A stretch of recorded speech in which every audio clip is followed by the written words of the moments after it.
Good morning, কেমন আছেন? আমি শুভশ্রী আবার চলে এলাম আর একটা বাংলা ব্লগ নিয়ে আমার চ্যানেল প্রবাসে বাঙালিতে। আজকে সকালটা শুরু করলাম একটা প্যানকেক দিয়ে। এটা কিছুই না, জাস্ট একটু ময়দা, দুটো কলা আর দুটো ডিম দিয়ে একটু গ্রাইন্ডারের মধ্যে ঘুরিয়ে নিয়েছি। অল্প একটু তেল ফ্রাইং প্যানে দিয়ে অল্প অল্প করে এরকম ঢেলে দিলেই খুব সুন্দর প্যানকেক তৈরি। আর বাচ্চাদের জন্য এটা পুরো হট ফেভারিট ব্রেকফাস্ট আইটেম।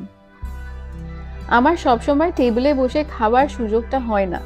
বাচ্চাদের জন্য খাবার বানাতে বানাতে আমি অনেক সময় নিজে এরকম কিচেনে দাঁড়িয়ে দাঁড়িয়েই খেতে থাকি। ড্রোনা আমাকে অনেক সময় বলে এসে সবার সাথে টেবিলে বসে খেতে, বাট বিশ্বাস করুন প্রত্যেক দিন এই জিনিসটার সময় বা সুযোগ কোনোটাই হয়ে ওঠে না।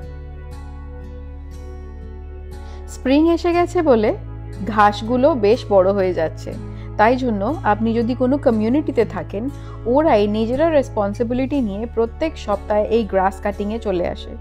শুধু ঘাসগুলো সুন্দর করে ড্রেসিং করে কাটাই না, ইভেন সেগুলোকে রাস্তার থেকে সরিয়ে দেওয়াও হলো এনাদের কাজ।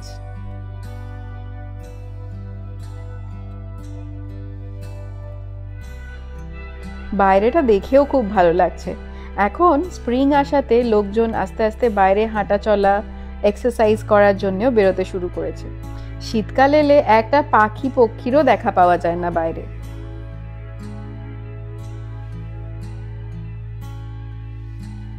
দেখতে পাচ্ছেন সামনের বিল্ডিংটাতে একটা কাজ চলছে মেইনটেনেন্সের।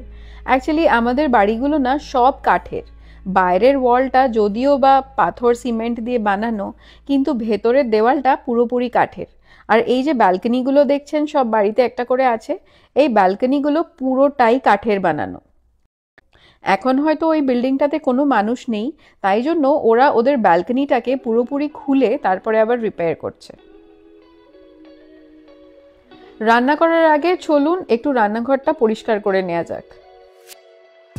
আমার কুকটপটা পুরোটাই কাঁচের আর নিচে কয়েল জ্বলে এটার মধ্যে। এটা একটা ইলেকট্রিক বার্নার। ওপরটা গ্লাস বলে এটাকে খুব ভালো করে পরিষ্কার করতে হয়। কালকে রাতে আমরা সবাই ঘুমানোর পর দ্রোনার হঠাৎ করে খুব খিদে পেয়েছিল। সে নাকি মাঝরাতে উঠে পরোটা বানিয়ে খেয়েছে। আর কি, ব্যাস আমার কিচেনের কুকটপ আবার নোংরা। তাই জন্য সকালে রান্না শুরু করার আগে আমি ভাবলাম কুকটপটা পরিষ্কার করে নিই। অ্যাকচুয়ালি কি জানেন তো, এটা কাঁচের হওয়ার জন্য এটাকে যদি আপনি পরিষ্কার না করেই রান্না করেন, তাহলে ওপরে একটা লেয়ার পড়ে যায় যেটা পরে উঠতে চায় না। আর আমি শুনেছি যদি আপনি কুকটপ পরিষ্কার না রাখেন, তাহলে এই ভাড়া বাড়িটা ছাড়ার সময় ওরা ডিপোজিট মানি থেকে অ্যারাউন্ড $600 কেটে নেয়। এত টাকা কি নষ্ট করা যায় বলুন?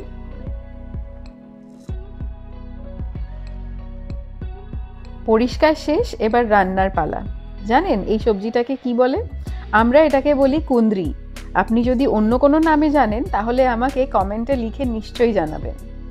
এটা আমি খুব একটা বেশি কোনোদিনই খাইনি, হয়তো দু একবার স্কুলে বন্ধুদের টিফিনে খেয়েছি, বাট বাড়িতে কখনো রান্না হয়নি। এখানে আসার পর দ্রোনা একদিন ভুল করে পটলের জায়গায় কুন্দ্রি কিনে আনে। সেই থেকে ওর কুন্দ্রির প্রতি ভালোবাসা শুরু হয়, আর মাঝে মাঝেই ও এটা আনে। আমি দেখেছি এটা যদি আপনি একটু আলু দিয়ে আর একটু জিরে ধনে গুঁড়ো দিয়ে যদি একটু ভাজা ভাজা করেন, তাহলে বেশ খেতে ভালোই লাগে। শুকনো শুকনো তরকারিটা বেশ ভালো হয়। আজকে বেশি কিছু রান্না করছি না, কুন্দ্রি ভাজা, ভাত আর তার সাথে কালকের একটু চিকেন রয়েছে। আজকে দুপুরের এটাই মেনু। যাক, এখন খাওয়া দাওয়া শেষ, আর এখানে আমি একটু জয়ীর সাথে বসে এখন খেলা করছি। জয়ীর একটা ঘুমানোর রুটিন আছে। সে সকালবেলা অ্যারাউন্ড 7:30 থেকে 8টার মধ্যে ঘুম থেকে ওঠে, আর দুপুরবেলা আবার 11:30 থেকে 12টার মধ্যে সে ঘুমিয়ে পড়ে। আমি প্রচণ্ড চেষ্টা করি এই রুটিনটার সাথে স্টিক থাকার জন্য। অ্যাকচুয়ালি যখন একটা বাচ্চা তার রুটিনে থাকে তখন তার দিনটা অনেক সহজ হয়ে যায়, আর তার সাথে সাথে আমি মনে করি মায়ের এবং তার ফ্যামিলির লাইফটাও অনেকটা ইজি হয়ে যায়। You want to sit on it? I can't see your ball. Show me. আচ্ছা বলুন তো, বাচ্চাদের সব সময় খেলার জিনিস ছেড়ে সব অন্য ঘরের যত জিনিস আছে সব জিনিস এত প্রিয় কেন? আমি তো বুঝি না। জয়ী সারাদিন একটা চিরুনি নিয়ে ঘোরে, আর তার সাথে সাথে এখানে পেয়েছে একটা পাপার হেডফোন। সামনে বল পড়ে আছে, পেছনে এক ঝুড়ি খেলনা, কিন্তু ওগুলোর মধ্যে ওর একটা কিচ্ছু পছন্দ না।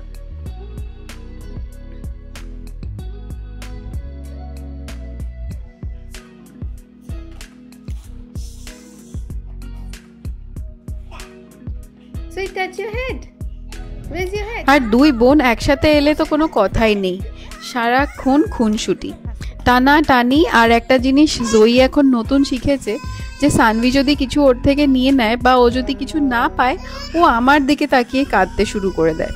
বোঝে যে আচ্ছা মাম্মা আমাকে নিশ্চয়ই জিনিসটা আমার হাতে তুলে দেবে। খেলতে খেলতে রীতিমতো ওদের আবার খিদে পেয়ে গেছে। আর এই বিস্কিটটা আমি কিছুদিন আগেই ওয়ালমার্ট থেকে এনেছিলাম। জানেন, এখানে কেউ বিস্কিট বলে কিছু বোঝে না, ক্র্যাকার বলে ওগুলোকে যেটার মধ্যে মিষ্টি থাকে না, একটু নোনতা বিস্কিট। আর কুকিজ হলো যেগুলোতে প্রচণ্ড মিষ্টি, চিনি একদম ভরা থাকে। এই বিস্কিটটা আমি আমার স্কুলে গিয়ে দেখেছি বাচ্চারা প্রচণ্ড পছন্দ করে। আমার স্কুলে বাচ্চাদের জন্য এটা স্কুল স্ন্যাক হিসাবে রাখা থাকে। সেই থেকে আমি ভাবলাম যে হয়তো আমার বাচ্চাদেরও ভালো লাগবে, ট্রাই করে দেখা যাক। কেন কি সানভির এইসব বিস্কিট টিস্কিট একদম পছন্দ না।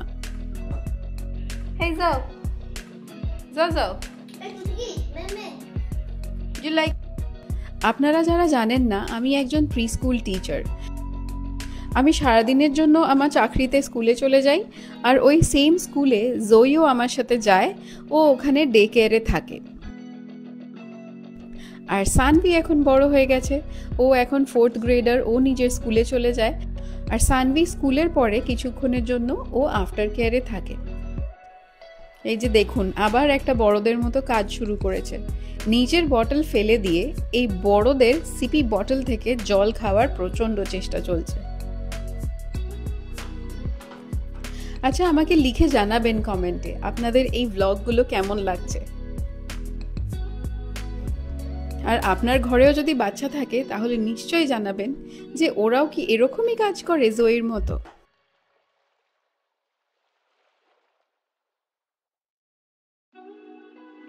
এখন বিকালবেলা রাউন্ড 5:30 বাজে, আর জয়ী এখন কিছুদিন থেকে রোজ আমাদের সাথে বিকালবেলা বেরিয়ে বেরিয়ে ওর এখন একটু অভ্যাস হয়ে গেছে। এখন একটু কাঁদছে, বাইরে যাবে। আর দিদি আর পাপা বেরিয়ে গেছে অলরেডি করাটে ক্লাসের জন্য। বাইরেটা এত সুন্দর, রোদ্দুর ঝলমল করছে। বাইরে শুনছি একটু গরম আছে, মানে গিয়েও দেখলাম যে ভালো ওয়েদার, কালকের মতো অত্যাধিক ঠান্ডাটা নেই। তো চলুন একটু বাইরে ঘুরে আসি। বিকালবেলাটা একটু বাইরে না বেরোলে হয় না। এখন রোদ্দুরটা বেশ ঝলমল করছে, আর বাইরে ওয়েদারটাও বেশ ভালো, খুব একটা হেভি জ্যাকেট আমাদের কারুরই লাগছে না। এরকম সময় বেরোতে খুব আনন্দ লাগে। Actually most of the time বছরের এতটা ঠান্ডা থাকে যে বাইরে একটা কাক পক্ষীর টের অবধি পাওয়া যায় না। তাই জন্য স্প্রিং থেকে শুরু করে সামার, বাইরে আপনি প্রচুর মানুষ দেখতে পারবেন হাঁটছে। আচ্ছা, ভুল ভাববেন না, প্রচুর মানে আমাদের ইন্ডিয়ার মতো বা কলকাতার মতো কিন্তু প্রচুর মানুষ না। প্রচুর মানে হয়তো হাঁটতে চলতে আপনি 2-1 জনকে দেখতে পারবেন। এখন বাইরের টেম্পারেচার হচ্ছে অ্যারাউন্ড 18 ডিগ্রি সেলসিয়াস। বেশ ভালো লাগছে রোদটা, বাট তার সাথে সাথে হাওয়াটা আছে ভালোই, কিন্তু রোদের গরমের জন্য ঠান্ডা হাওয়াটা অতটা ঠান্ডা লাগছে না।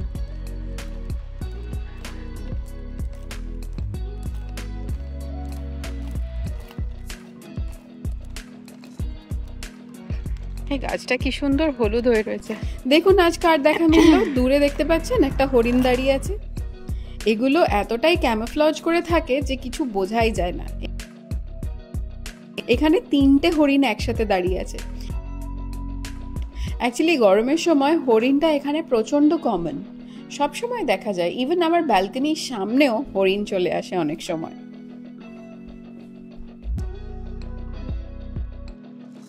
যখন আমি প্রথম ইউএসএ এসেছিলাম, আমার এটা অবাক লাগতো যে আমার ব্যালকনিতে আমার হাত থেকে একটা হরিণ একটা ফল খেয়ে যাচ্ছে।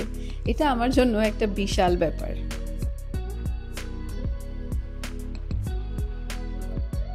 এরকম সুন্দর রাস্তা থাকলে কার না হাঁটতে ভালো লাগে বলুন।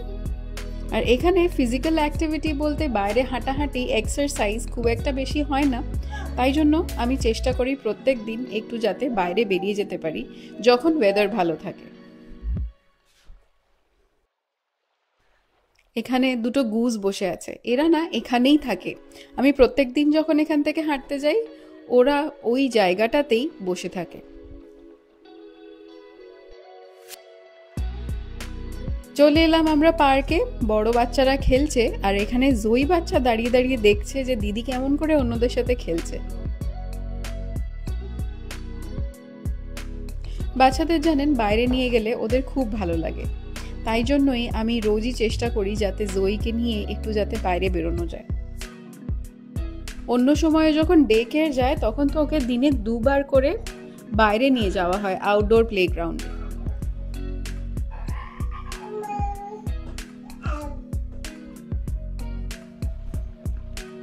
যাক, আজকের দিনটা ভালোই কাটলো। হোপফুলি আপনাদের এই ব্লগটা ভালো লেগেছে। যদি ভালো লেগে থাকে লাইক করতে ভুলবেন না আর চ্যানেলটিকে সাবস্ক্রাইব করতে ভুলবেন না। আপনার মনে যদি কোনো প্রশ্ন থাকে আমাকে লিখে কমেন্টে নিশ্চয়ই জানাবেন।